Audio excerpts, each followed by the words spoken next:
নমস্কার, রানু কিচেনে তোমাদের সকলকে স্বাগত। আমার আজকের রেসিপি সর্ষে চিংড়ি। সর্ষে চিংড়ি বানাবার জন্য এখানে চিংড়ি মাছ কেটে ধুয়ে পরিষ্কার করে নিয়েছি। এবার নুন হলুদ দিয়ে ম্যারিনেট করে নেব।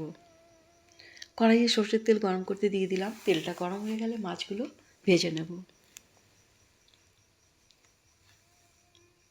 মাছ ভাজা হয়ে গেলে একটা পাত্রে তুলে রাখবো। এখানে সব মাছ ভাজা হয়ে গেছে, প্লেটে তুলে রাখলাম। আজকে রান্নার জন্য যে মশলাটা লাগবে সেটা তোমাদেরকে একবার দেখিয়ে দিই।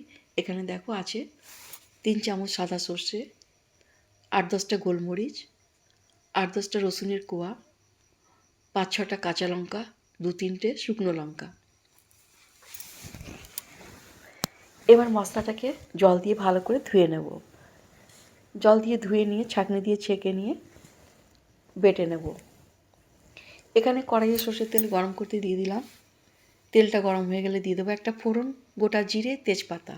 ফোড়ন ভাজা হয়ে গেছে, এখানে দিয়ে দেবো বাটা মশলা।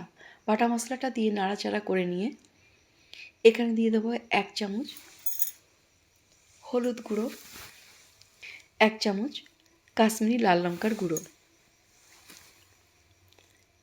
অল্প সামান্য জল দিয়ে মশলাটা গুলে নেব। দিয়ে দিলাম স্বাদ মতো নুন, 2টো কাঁচা লঙ্কা। এবার মশলাটাকে খুব ভালো করে নাড়াচাড়া করে নেব। মশলাটা একদম কষানো হয়ে গেছে। ঝোলের জন্য পরিমাণ মতন জল দিয়ে দেব। জলের সঙ্গে মশলাটা গুলে নিলাম। এবার ভেজে রাখা মাছটা দিয়ে দেব।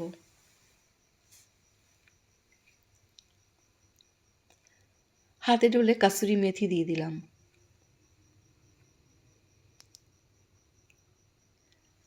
ঝোলের সঙ্গে মাছটাকে খুব ভালো করে ফুটিয়ে নেব।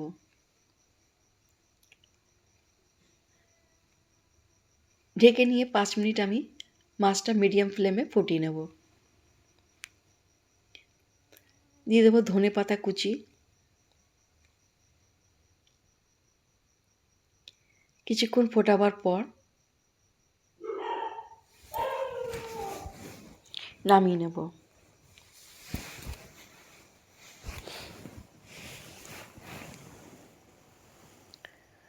আমার আজকের রেসিপি সর্ষের চিংড়ি একদম পারফেক্ট তৈরি হয়ে গেছে। এবার আমি সার্ভ করে নেব। এই রেসিপিটা লুচি পরোটার সঙ্গে খেতে ভীষণ ভালো লাগবে। একবার হলেও তোমরা ট্রাই করে দেখো বন্ধুরা, আমার মতন করে দেখবে ভীষণ ভালো লাগবে। আজকের রেসিপি যদি তোমাদের ভালো লেগে থাকে কমেন্ট করে নিশ্চয়ই জানাবে। একটি লাইক, সাবস্ক্রাইব করবার অনুরোধ রইল। পরবর্তী ভিডিওতে আবার একটি নতুন রেসিপি নিয়ে তোমাদের সঙ্গে দেখা হবে। তোমরা সুস্থ থেকো, ভালো থেকো। বাই বাই বন্ধুরা।